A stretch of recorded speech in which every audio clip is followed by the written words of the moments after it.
ఇక మా ఆడబిడ్డలు మీకు ఎంత చెప్పిండు శిల్కకు చెప్పినట్టు చెప్పిండు కేసీఆర్ సారు. ఏం చెప్పిండు కేసీఆర్ సారు? అన్న వస్త్రం కోసం పోతే ఉన్న వస్త్రం పోతుంది, కాంగ్రెస్ వాళ్ళు లంగలు మంచోళ్ళు కాదు నమ్మకుర్రి అని చెప్పిండు. కాంగ్రెస్ వాళ్ళు ఏమో మీకు మంచిగా అందమైన కబుర్లు చెప్పిరి. ఏమన్నారు? నెలకు 2500 పడతాయన్నారు. పడ్డాయా లేదా?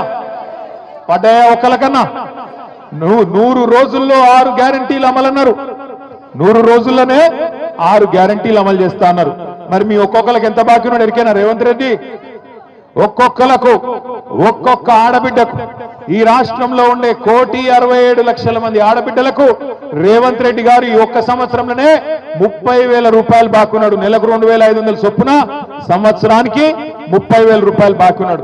సో కాంగ్రెస్ వాడు మీ ఓటు వచ్చినందుకు అడిగితే ఏం చెప్పాలి? ఆడ 30,000 పెట్టుకోడుక ఆ తర్వాత మాట్లాడతా అని చెప్పి ఎలగొట్టాలి. ఏం చెప్పాలి? ఎంత బాకీ? ఒక ఆడబిడ్డలు చెప్పాలి ఎంత బాకీ ఉన్నాడు. రైతులకు ఎకరానికి 17,500 బాకీ ఉన్నాడు. ఆడోళ్లకు ఇప్పటికి సంవత్సరానికి 30,000 బాకీ ఉన్నాడు.